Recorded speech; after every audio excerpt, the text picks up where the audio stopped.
Hola Ro, ¿me escuchan bien? ¿Me avisan?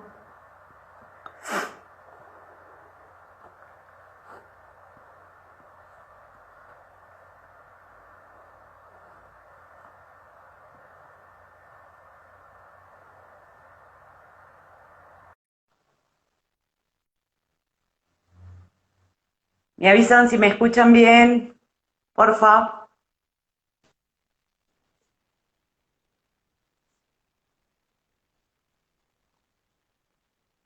Gracias, Anto.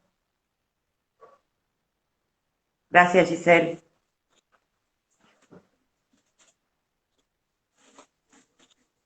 Ahí estoy tratando de invitarlo a Adrián, espero que lo haya hecho bien. Adrián, ¿vos me escuchás? Sí. Pero no te vemos. Uy, yo te veo perfecto. ¿Nada? Nada, te saco y me mandas la invitación vos, la solicitud. No, no, dejá algo yo solito y mandame de vuelta a ver qué pasa. Dale.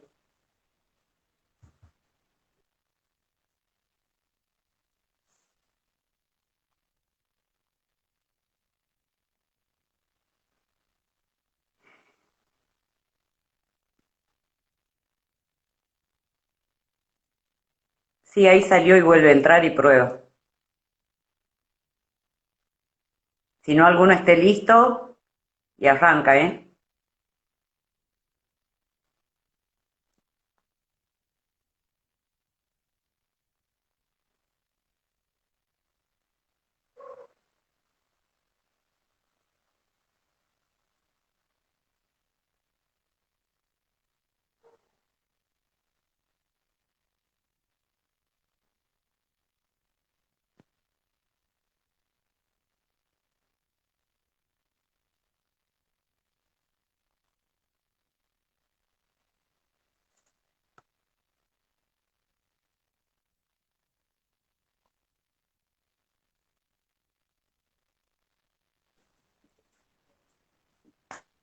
Hola, ¿Ahora sí? ahora sí. Ahora, ahora sí, todo en ¿Ahí orden. todos ven Bueno. bien? Me parece que no se te ve del todo bien, Adrián. ¿Seguro? Yo veo perfecto. ¿Vos no me ves bien? Te veo bárbaro. Bueno, creo que el resto, lo que Ahí voy está. leyendo es que todos ven Me bien. dicen que sí. Ah, bueno, listo. Ya está entonces. Hola Marce, ¿cómo estás? ¿Cómo andás, Adrián? Gracias por estar a las 3 a.m. Gracias No pasa nada. por darnos algo tan valioso como tu tiempo. Y bueno, yo feliz de poder entrevistarte. Bueno, está bien. Hablar un rato, ¿no? O entrevistar, qué sé yo. Sí, lógico. Dije entrevistarte porque quede más lindo. Está bien. Bueno, hablar un rato, intercambiar algunas ideas y lo que se pueda, ¿sí? Perfecto. ¿Te parece si empezamos por lo que causó intriga, revuelo, preguntas? Sí, Mentes sí, sí, dormidas. sí, claro. Decile, decile. Mentes dormidas. ¿De quiénes? ¿Cuándo? ¿Dónde? A ver, creo que una de las grandes ventajas, uno de los grandes trabajos que tenemos los terapeutas en cualquier dimensión, es trabajar con dos cosas, con preguntas y con metáforas. Es decir, los terapeutas no somos demasiado amigos, tampoco enemigos declarados, pero no somos demasiado amigos de las marcas patológicas, ¿no? Como de los grandes diagnósticos, que son jodidos. Y lo cual no significa que no existan situaciones difíciles que merezcan ser nombradas, ¿no? Entonces yo creo que en ese sentido saber metaforizar algunas escenas que nos vamos encontrando tiene sentido. Y Mentes Dormidas es una manera en la que yo más metaforizo mi vivencia, mi sensación constante. Cuando me tocó ser docente Vení para acá. en la UTS. Claro, esto hay que llevarlo con cierto cuidado porque la comunidad de estudiantes a veces es un poco sensible, entonces fácilmente pueden sentirse señalados, identificados o enjuiciados bajo el gran eslogan Mentes Dormidas, ¿no? Como acusándolos de ser dormitivos o mediocres. Y Mentes Dormidas no se refiere a los alumnos, Mentes Dormidas se refiere a la comunidad educativa, que eso incluye los tres grandes grupos, alumnos, docentes y la organización en sí, ¿sí? La universidad misma. Yo te veo bastante cortada, no sé si vos me ves fluidamente a mí. Te veo perfecto. ¿Sí? Ok. Acá Yo importás te vos, veo es bastante. algo cortada, vos. Ah, bueno, pero si los demás ven bien, no hay ningún problema, ¿no? Entonces, yo cuando hablo de mentes dormidas, hablo de un fenómeno educativo que pasa en múltiples niveles. No solamente le pasa a los alumnos, le pasa a los docentes, le pasa a las universidades, pero claro, a corto plazo los más afectados siempre son los alumnos, lastimosamente. Siempre van a ser los que tienen las de perder. Y es el principal escenario donde a mí más me interesó trabajar y ayudar cuando yo fui docente. O sea, y ahora hablo de mi experiencia puntual en la UCSE. ¿Sí? Porque los cambios a nivel sistema educativo y a nivel cuerpo docente son mucho más lentos y son mucho más difíciles. Demoran mucho tiempo más, requieren como cargas más dramáticas, ¿no? Como estrategias mucho más duras. En cambio, yo me fui dando cuenta que los grupos de estudiantes eran una población mucho más sensible al cambio, mucho más, a mi criterio voy a decir, rescatable, ¿sí? Y yo siempre sentí que valía más la pena aliarme con los alumnos y primero ganarme la confianza para después atreverme a hacer propuestas bastante atrevidas y algunas propuestas las hice con o sin confianza, las hice igual, porque estaba con muchas convicciones, que bajo mis ideas creía que podía cambiar. Entonces, cuando yo hablo de mentes dormidas, ahora hablamos en detalle todo lo que quieran sobre a qué me refiero con mentes dormidas, pero a eso me refiero. Todo esto es como un aclarado de no se sientan identificados los alumnos como que se los está llamando mediocres, porque no es verdad. Si hay alguien que cree en el potencial de los alumnos, de los estudiantes, soy yo. ¿Sí? Así que no sería ese el mensaje que yo quiero dar. Eso como para empezar. Perfecto. Bueno, ¿querés contarnos un poco, yo no sé si tu paso como alumno que veías, qué creías que te faltaba, para después contarnos tu rol de profesor? Son 84 años. Bueno, claro. Mira, esa siempre fue una de mis cartas de presentación en la UCSE. Procurando promover un shock empático. Yo las primeras cosas que siempre le decía a los grupos de alumnos era que yo me senté en el mismo banco que ellos y tuve a muchos profesores que también tuvieron ellos, ¿no? Yo empecé como bastante joven mi carrera como docente y a veces yo les tengo que confesar que aunque tiene miles de falencias, tiene menos falencias que antes el sistema educativo. Al menos vamos a hablar específicamente de la UCSE, que es la universidad de la que pertenece la mayoría de los que suelen frecuentar este espacio. Era una universidad con pocas preguntas, con poco movimiento, era una universidad con poco interés, era una suerte de automatismo. Era entrar a probar y retirarte, entrar a probar y retirarte, entrar a probar y retirarte. Y yo particularmente, como siempre fui muy adepto, bueno, siempre, a partir de que estaba terminando la carrera, me sentí muy adepto al modelo sistémico, yo me sentía muy abandonado, yo me sentía muy bicho raro, muy un grito a contramano, muy solo, muy perdido, al punto en que me llegué a plantear efectivamente si yo iba a ser psicólogo o no, porque lo que yo aprendía, las instrucciones que yo recibía, pertenecían al mundo del psicoanálisis, que es completamente válido, pero no es para todos. No, no me sentía a gusto con eso. Entonces, cuando yo era alumno, no había mucho espacio de preguntas para nadie. Y a mí me molestaba mucho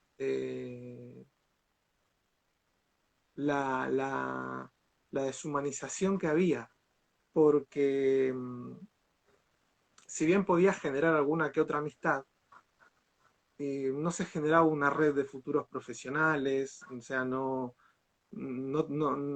encontrabas un docente que te inspire un poco, ¿no? Tenías docentes que te aterrorizaban o medianamente te caían bien, pero no aparecía esa escena como de impacto, de decir, wow, puedo avanzar por acá, ¿no? Y mucho menos en modelo sistémico, que es lo que a mí me interesaba. Entonces, mis vivencias como estudiante fueron esas. Entonces, yo una de las cosas que me prometí cuando era estudiante es que yo iba a intentar ser el cambio que quería. O sea, lo que no fue para mí, intentar hacerlo para otros, a ver si convencía a alguien en el camino. Por amor académico, por amor al modelo de trabajo que uno elige y por ¿Puedo una hacerte una serie de... pregunta? Sí, decime. Cuando vos eras alumno, ¿fuiste totalmente con esas ideas, con lo que necesitabas, con lo que veías que no encontrabas? ¿Lo hiciste algo al respecto? O sea, ¿peleaste por algo? ¿Peleaste? Bueno, no es la palabra. O sí, en vos, A pero veces sí, a veces sí, la palabra. Sí, en realidad, digamos que hubo un levantamiento muy fuerte una vez. A ver, no peleé por los ideales míos, no peleé por encontrar un lugar para mí, no peleé por tal, ¿no? Yo entendí muy rápido que solo no iba a poder hacer nada. Entonces dije, mira, lo primero que tengo que hacer es sobrevivir a este lugar. Una vez que sobreviva a este lugar, mi segundo paso es volver a este lugar tratando de llevarme todo por delante, en un sentido de deconstruir y construir otra lógica. o sea que más que nada hiciste Y una promesa a futuro. Fue tu forma de pelear. sí, sí, totalmente. Sí, una vez tuve con con el, no sé si sigue siendo profe ahora, pero con Jorge Luis Luna, que fue mi eterno compañero de la universidad, siempre lo digo, es un gran amigo, nos hicimos cargo de un levantamiento muy fuerte contra una profesora porque lo que estaba haciendo era abuso directamente, no era una formación, no era una profesora exigente, directamente era una situación de abuso académico, muy dura, muy difícil, y estaba prácticamente impidiendo el progreso de más de 100 alumnos. Entonces, si vos tenés 100 alumnos que no aprueban, en algún momento vos tenés que darte cuenta que por ahí no son los 100 alumnos que no aprenden, ¿no? La O sea, tenés famosa que empezar cátedra de la muerte. Claro, o sea, hay cosas que se pueden entender y hay otras que no tanto. ¿Viste? 100 alumnos de último año que se acumulan desde 3 y 4 años atrás, o sea, en alguna parte te tenés que hacer como la pregunta de ¿yo qué tengo que ver con esto? Y eso no pasaba, entonces tuvimos una guerra abierta bastante fuerte con la coordinación, con la profesora, pero fue por este tema puntual. Lo resolvimos, salí de la universidad y fueron más mis impulsos primitivos de bronca y de ganas de decir esto no es mi guardia, una forma así de decirlo. No quiero que vuelva a pasar si yo tengo la posibilidad de hacer algo. Y así fue como yo terminé con esas, tomé ese camino práctico.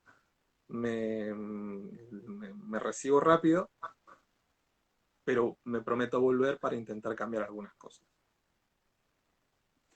Es más o menos lo que la entrevista, o no sé si escribiste para Colombia, lo que me pasaste de que me gustó ese título, Mentes Dormidas, hay que quebrar ilusiones.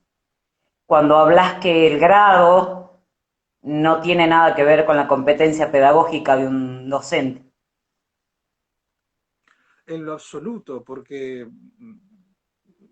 tener un título, una licenciatura, no implica ninguna especie de pedagogía. Todavía, o sea, por ejemplo, es mi caso, yo no tengo ninguna formación específica en pedagogía, no lo tengo. Pero hay algunas cosas que son tan básicas y elementales de la transmisión del conocimiento que ni siquiera llegan a la pedagogía, ¿sí? Que tienen que existir en el reflejo. Si no tenés ese reflejo, no apuestes a un puesto educativo, universitario sobre todo. ¿No? Entonces es como, ahí hay un grave error, es como si la licenciatura en psicología nos habilita a ser docentes. Pero no hay nada que regule esa docencia, en lo absoluto. ¿Se entiende? Y eso es un grave problema.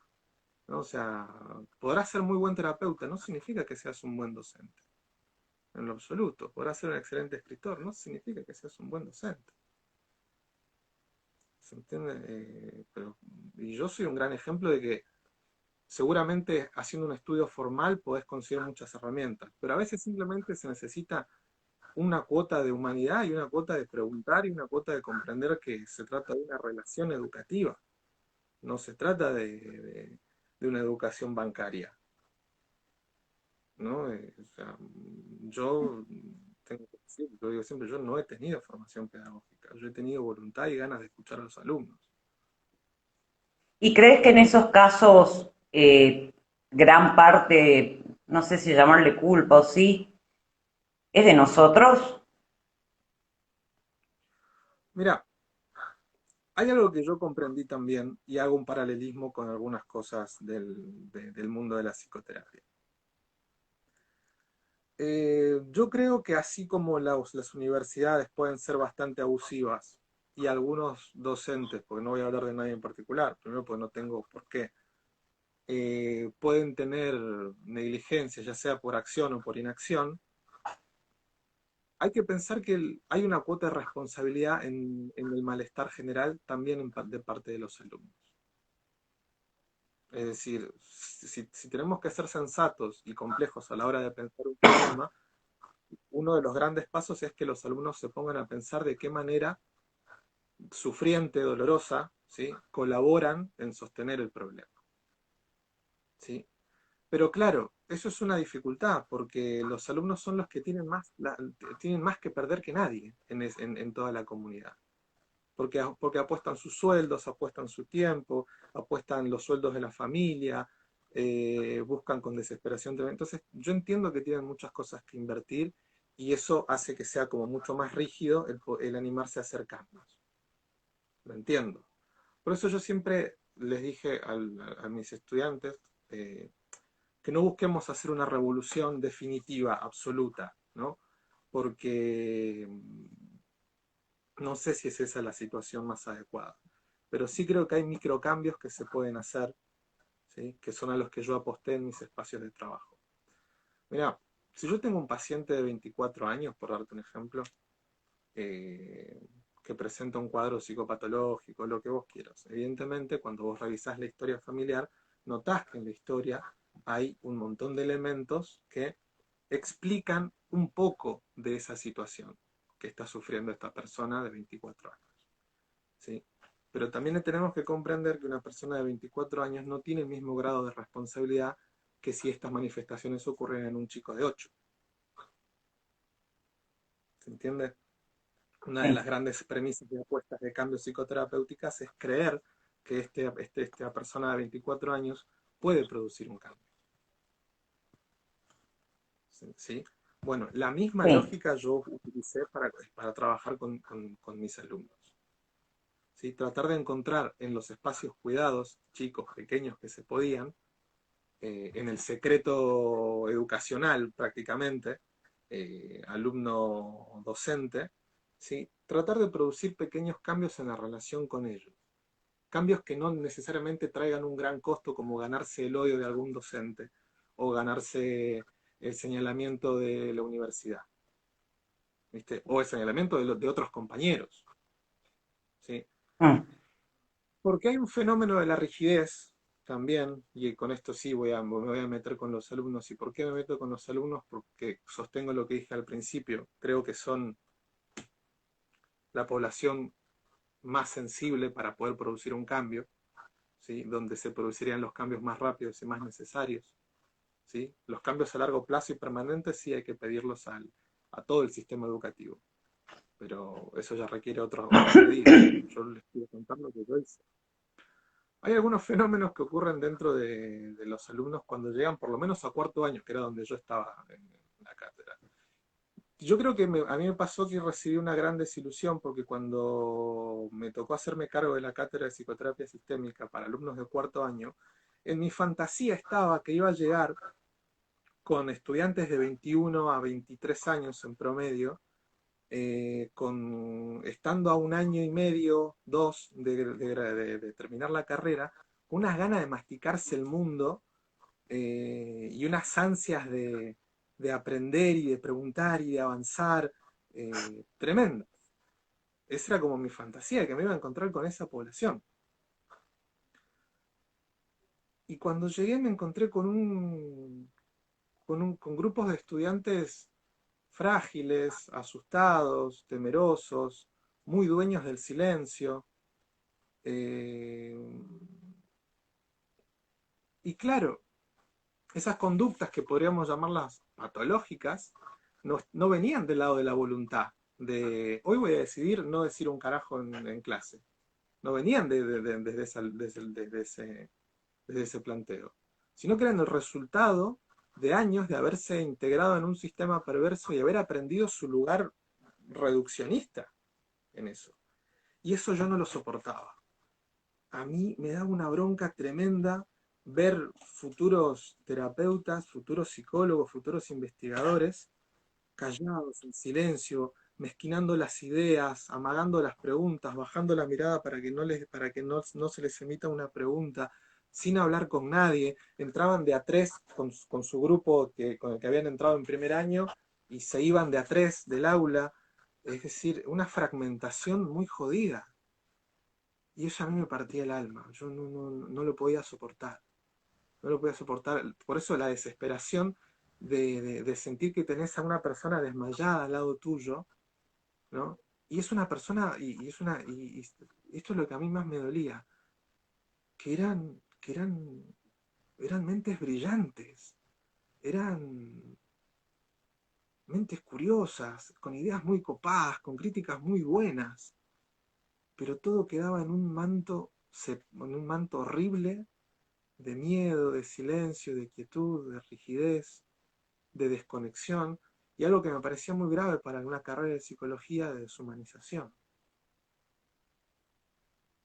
Y eso era lo que a mí me hacía volver con mucha más fuerza la clase siguiente, y la clase siguiente, y la clase siguiente. Más o menos por ahí ¿Qué es lo que a eso más me te refiero con mentes costó? dormidas. ¿Qué es lo que más te costó como docente cuando entrabas con todo tu todo, arrollador? ¿Qué es lo que más te costó para llegar, no sé si a todos, pero a la gran mayoría?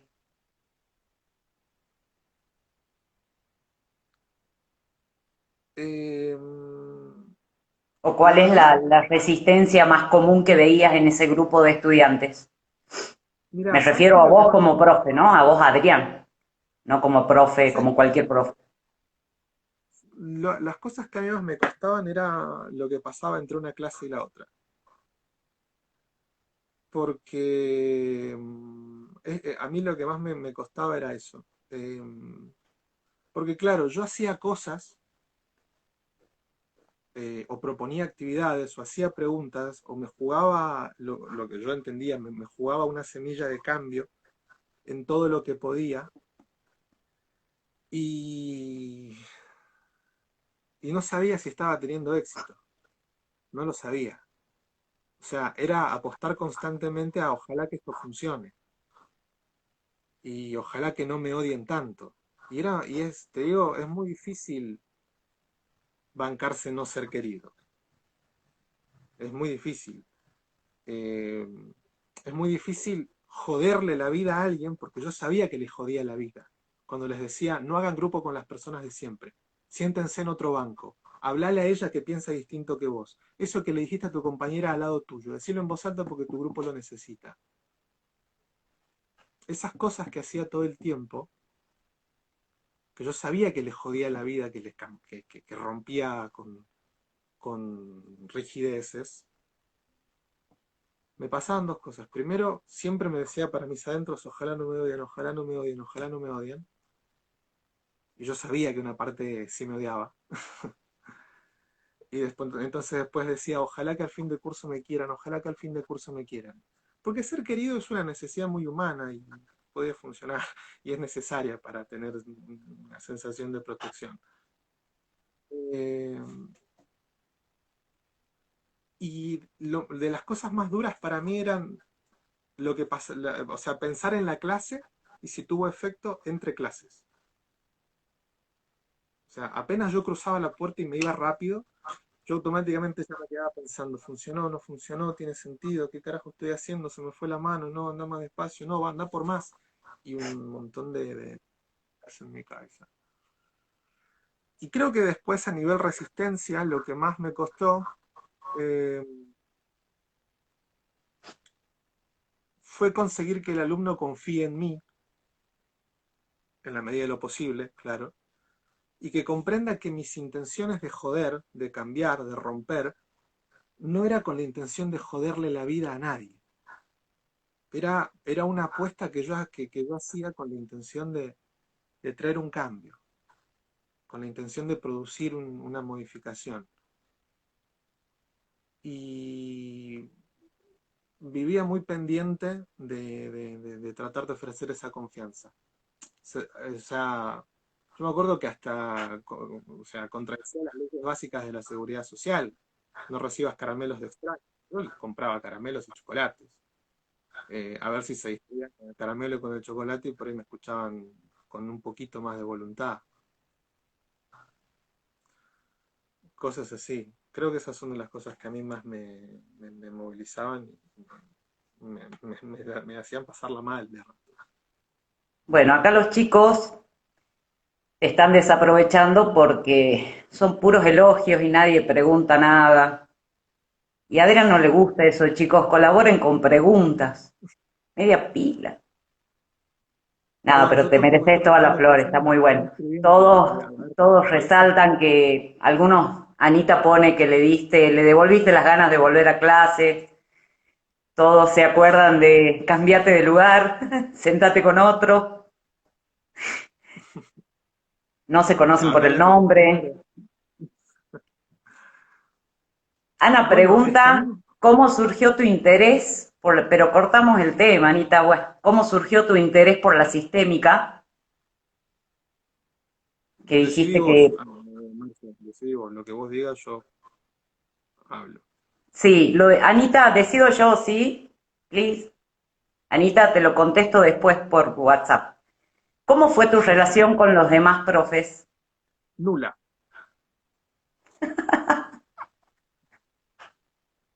nula y absolutamente nula. Como un reflejo reproductivo de lo que pasaba entre alumnos, pasaba también entre docentes. ¿Y por qué crees que He era eso? intentado, porque no hay una mente conjunta, no hay un objetivo claro, no hay una misión educativa compartida, porque no hay una organización que se encargue de traer de tener un eslogan entre comillas, un mensaje académico al cual le pida a sus docentes que apunten. Entonces, es como si hubiera muchas universidades dentro de la misma,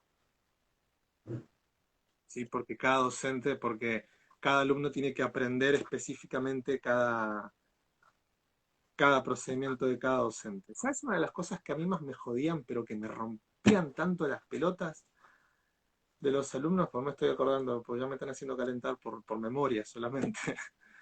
Eh, Vamos, a mí, vamos, que eso quiero. a mí me sacaba de quicio cuando, cuando veía que el alumno me respondía lo que el alumno creía que yo quería escuchar. ¿Se entiende? No, de nuevo. Claro, yo preguntaba algo y yo me daba cuenta que los alumnos intentaban como adivinar qué era lo que yo quería escuchar, ¿no? Con placer. O sea, claro, complacerme, ¿no? Y a mí me sacaba de quicio que hagan eso, porque era el adoctrinamiento, era obedecer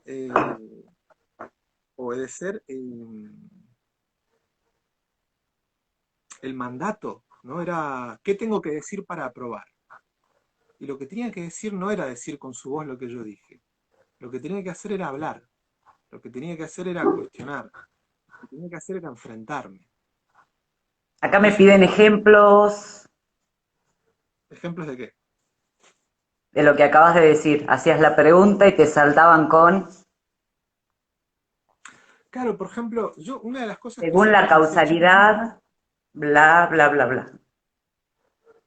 por ejemplo, yo preguntaba X cosa, por ejemplo, ¿sabes qué? Como que los alumnos entendían que, yo siempre les decía lo mismo, no tiene que gustarles el modelo sistémico, no hace falta, eh, tienen que entenderlo, nada más, o sea, no otra cosa.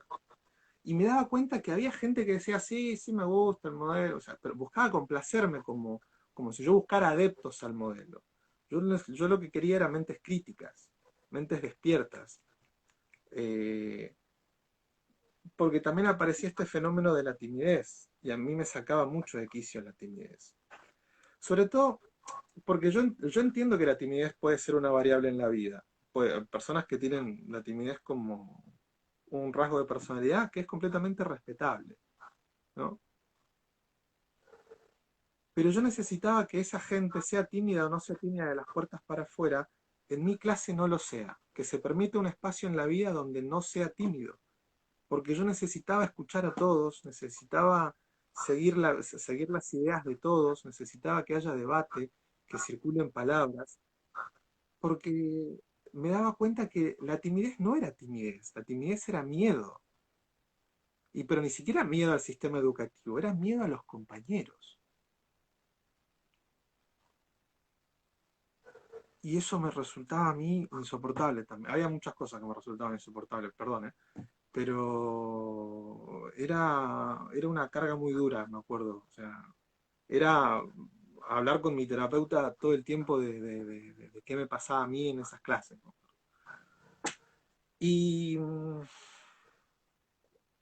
¿Crees que tu forma eh, de ser los inhibía? la ¿Nos mía, inhibía? Yo fui alumna también. sí, sí, sí, sí, estaba segura, estaba segurísimo. Estaba segurísimo que a la mayoría mi forma arrolladora de avanzar era intimidante. Pero ¿sabes qué pasaba? Automáticamente yo me respondía y decía, ya están intimidados. Qué le hace una mancha más al tigre? De última, esta intimidación busca promover la palabra. O sea, ya están seteados para no hablar, para complacer, para no preguntarse nada. Ya están pensando en eso. O sea, de última, ojalá al fin de curso se den cuenta que mi intención es noble, mi intención es de búsqueda de construir una forma diferente de dar las clases. Aquí Analía nos pone si no te parece que también es respetable que alguien elija no participar de esa manera porque no le parece atractivo o útil. Totalmente. Pero esa persona, pero ahí está la diferencia, ¿sí? Hacete cargo, decilo.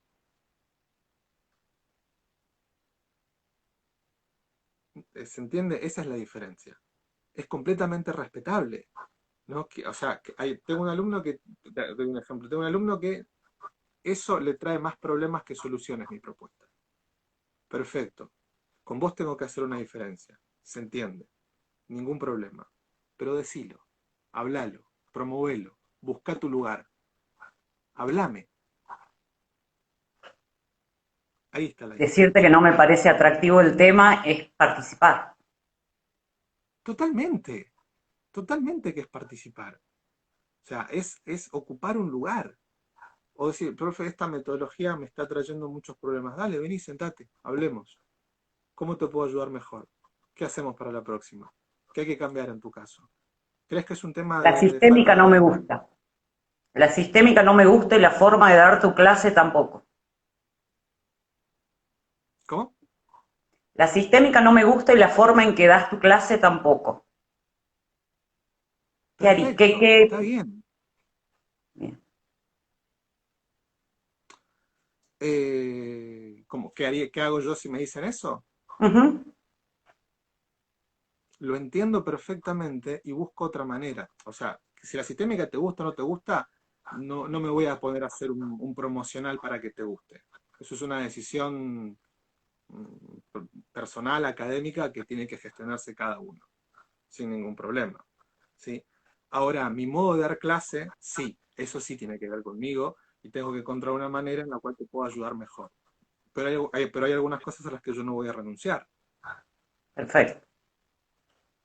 Hay algunas convicciones que yo tengo a la hora de dar clases por las que no voy a renunciar.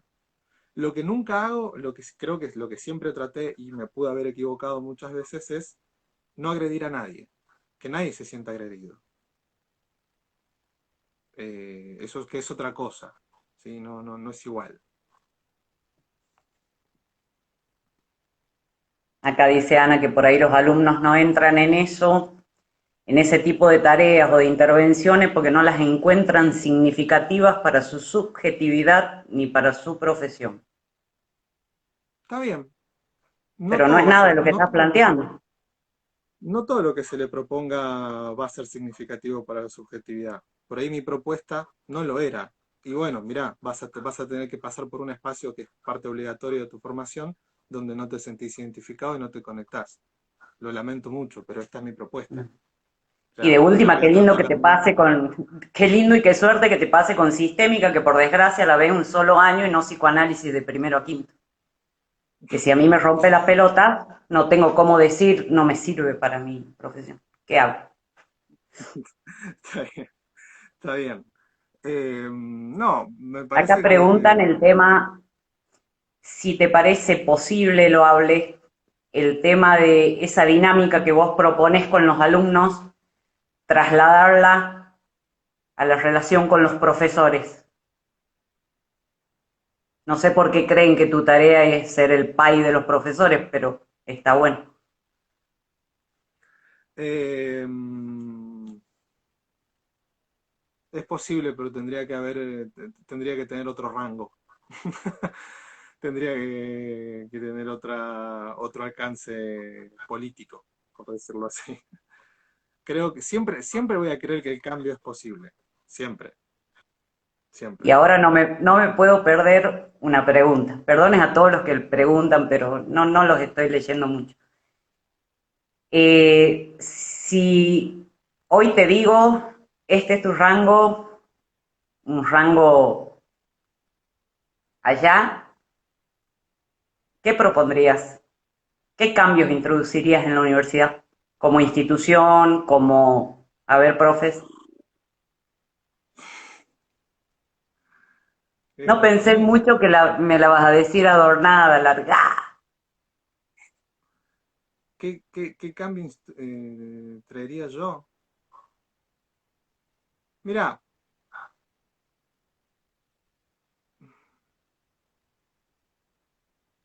conocer las competencias pedagógicas de un docente inicialmente, como paso inicial. O sea, que se necesite más de un filtro para ser docente. Y que el visto bueno lo den los alumnos. O sea, encontrar la manera en que los alumnos sean partícipes del proceso educativo más allá de tomar apuntes y pagar una cuota en caso de las privadas. Eso es ¿Cómo como me llamaría. participaríamos del proceso educativo? No, pero Marce, me estás pidiendo que yo elabore un proyecto en vivo sobre cómo hacer un cambio institucional. No, pero un tips. Mira, acá yo te estoy preguntando más leve, acá me preguntan Acá me piden que tires tips para trabajar con adolescentes. Hay una chica que puso que está por ser Pero estos son todos por docente. dos pesos, chico. ¿Cómo hago para volver con mi ex?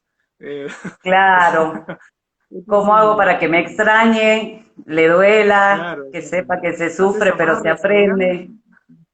Es que yo les dije que te aprovechen, están preguntando.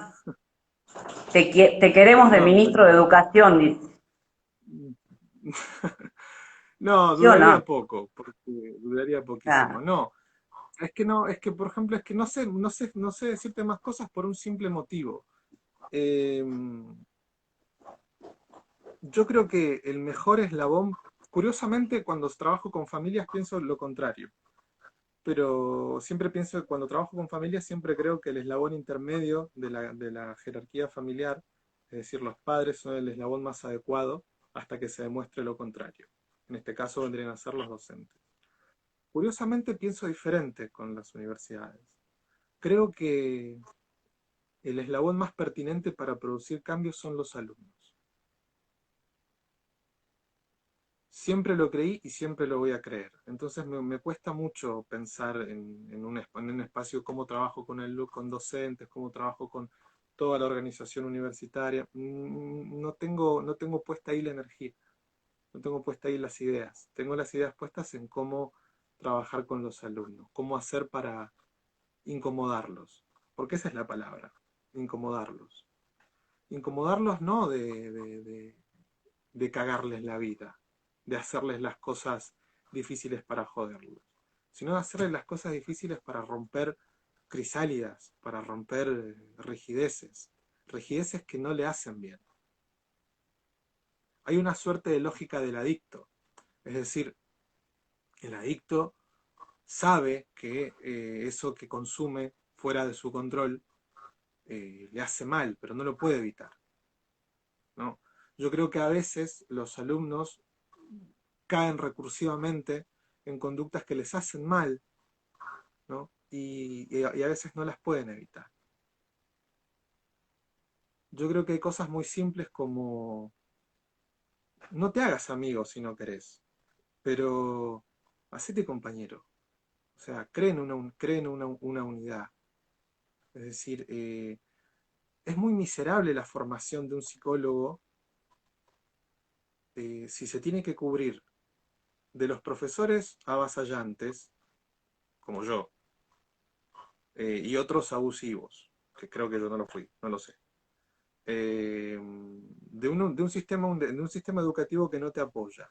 Y a la vez te tenés que cubrir de compañeros, porque no confías en tus compañeros, entonces no te animás a hablar en voz alta.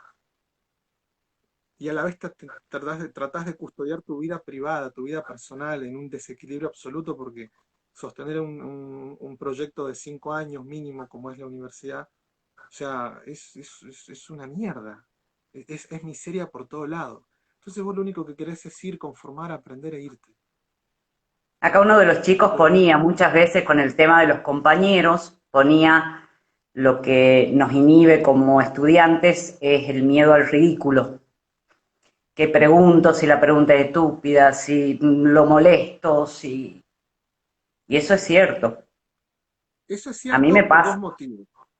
Uno, porque el sistema educativo está pensado para la obediencia y el control, no está pensado para la creación y el aprendizaje, desde primer y segundo, desde primaria a secundaria, lógicamente va a pasar en la universidad.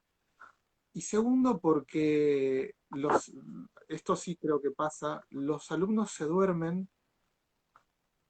y duermen también su poder, duermen también su capacidad, porque también el sistema los ayuda a dormirse, ¿sí?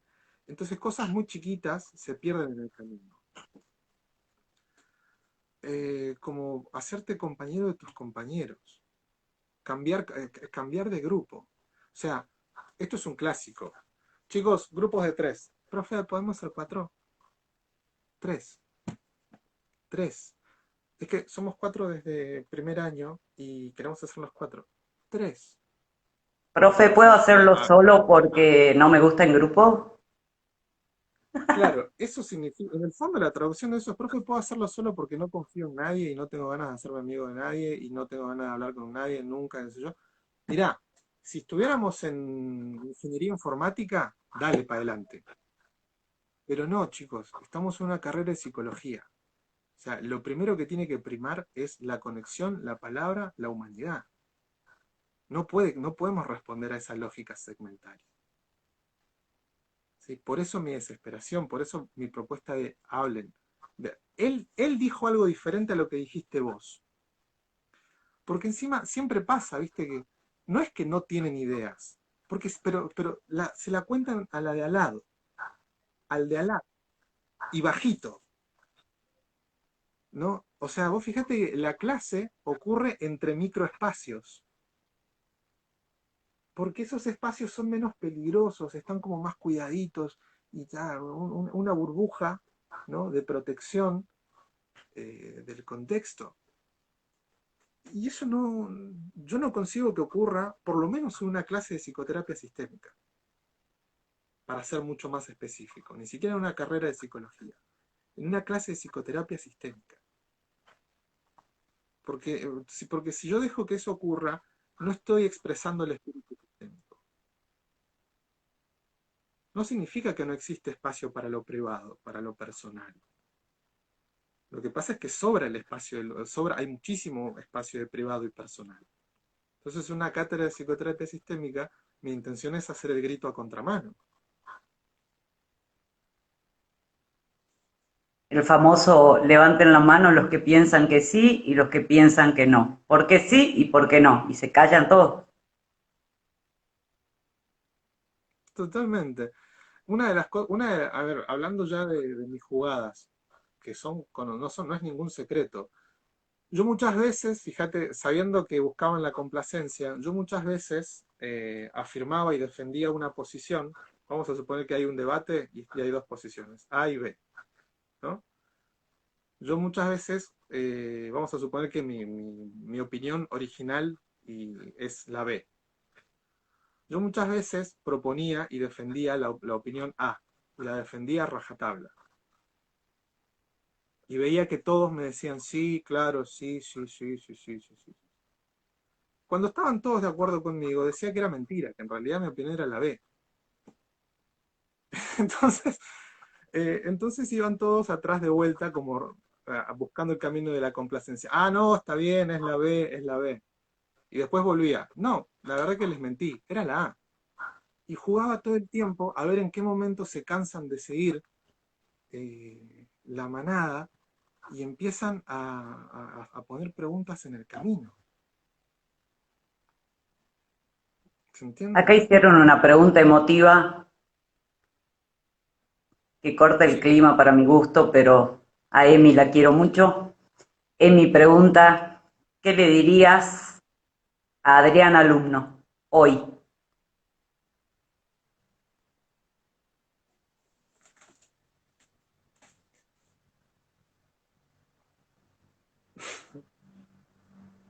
Eh,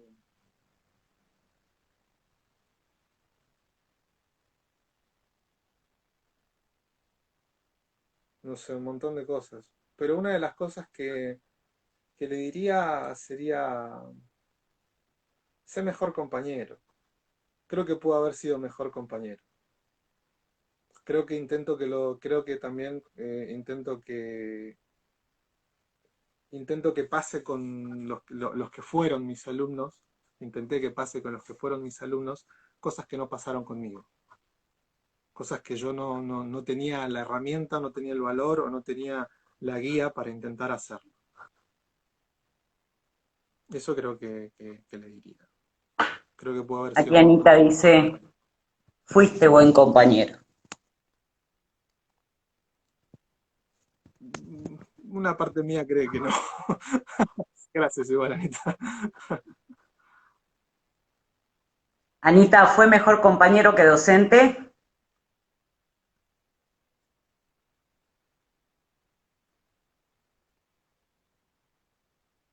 Bueno, hasta que Anita escriba. Seguimos por donde vos quieras. Dicen que queda poco tiempo. Sí, quedan 10 minutos. Me dijiste que no querías tirarnos tips de nada, pero yo necesito que nos digas, aunque sea dos cosas que se te ocurren así, sin pensarla tanto, sin nada. ¿Qué hacemos para romper todo lo que hay en la universidad? Esa rigidez, no la universidad, ¿no? Porque para romperla sí sé qué haría. Digo, esa rigidez del sistema que nos inhibe, que no, en mi caso yo no soy tímida, pero en muchas ocasiones hay cosas que no pregunto, me callo, elijo no ir, las rindo libre, por ejemplo. Me pasó de no, yo esto no puedo cursar porque no me gusta que me maltrate. Así no cursar, me perdí quizás de todo un año de aprendizaje y decidí rendirla libre para verme con el docente únicamente en el final. Ok. ¿Qué O sea, hacemos? pero Ayuda. hay una realidad que es cierta y que siempre la he dicho también. Eh, Uno se tiene que luchar por ideales de manera absurda, ¿sí? Es contraproducente para los proyectos en concreto, que es recibirse, ¿no? Yo, por ejemplo, yo me atreví a hacer el cambio, a intentar ser yo el cambio, a intentar llevarme bien con los alumnos. Algo muy simple, aprenderse el nombre de los alumnos. No cuesta tanto, no cuesta tanto. O sea, creo que una de las cosas que hice fue aprenderme el nombre de los alumnos. Yo creo que primero, lo primero que pueden hacer como estudiantes, más allá de los docentes de la cátedra y tal, apóyense como sufrientes, como compañeros del dolor, como compañeros de clase, como compañeros del dolor.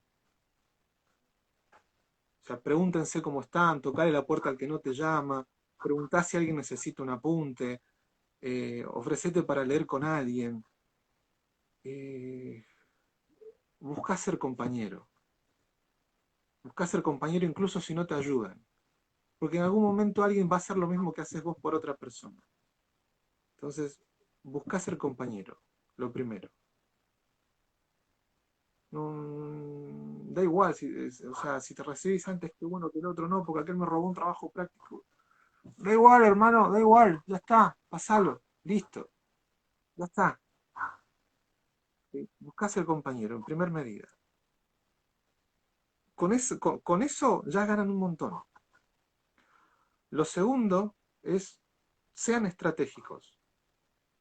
Si tienen un docente que no les da ninguna oportunidad, listo, aplicamos el modelo de siempre, qué es lo que querés escuchar, qué te subrayo, qué te entrego, qué apruebo, listo, pasamos al paso.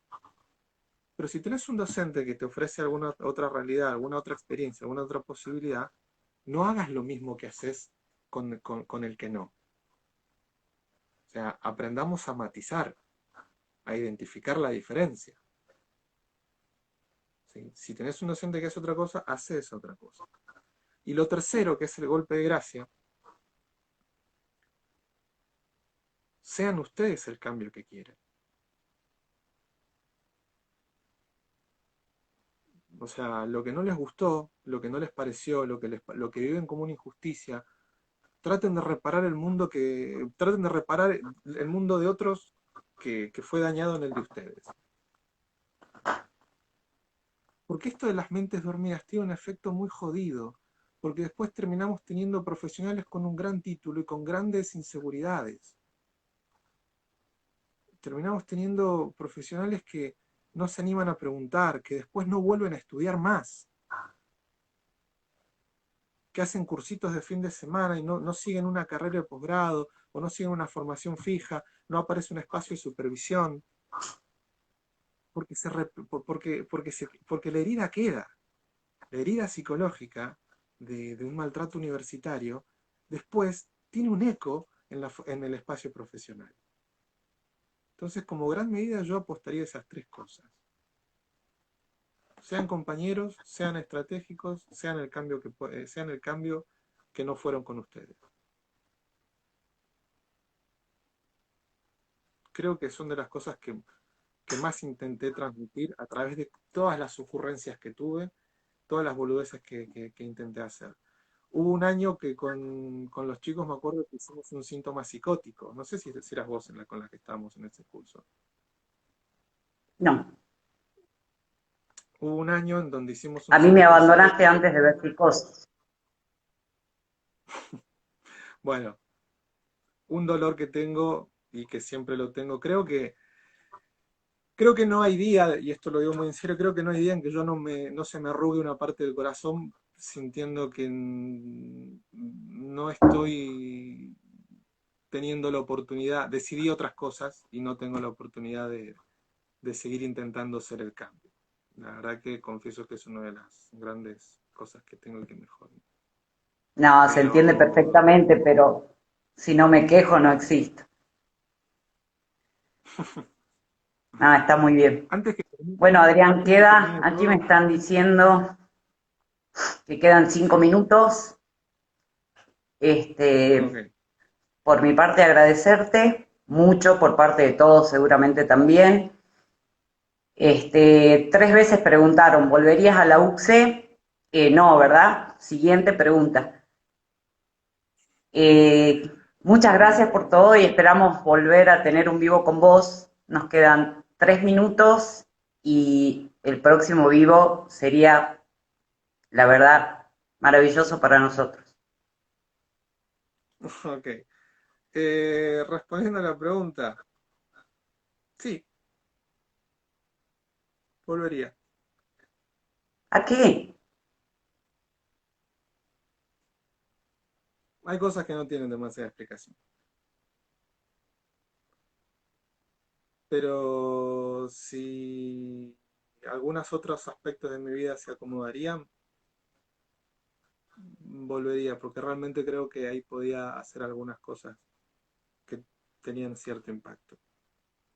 Ahora trabajo entrenando terapeutas profesionales recibidos, pero no es lo mismo. No es igual. Bueno, Tiene terminamos otro con una contexto. buena noticia entonces. Me duele en el Así alma, que, pero termina. Me queda 1 minuto y es muy bueno, antes probable que que se termine no, todo, no sepa guardar el vivo, Adrián, así que te mando un bueno, quiero abrazo mandarle y acá un saludo a todos los chicos de... felices. Pará, dame un segundo. Quiero mandarle un saludo a los chicos del Círculo de Estudios Sistémicos, que es una iniciativa que comencé, que me están acompañando y que siempre están donde sea que esté y eso siempre es un gran alivio. Y un saludo a todos los que fueron mis alumnos, que siempre cuando leo el nombre de alguno, una parte mía se pone muy contenta. Bueno, Adrián, gracias. Un abrazo. Que les vaya muy bien, chicos. Chao a todos.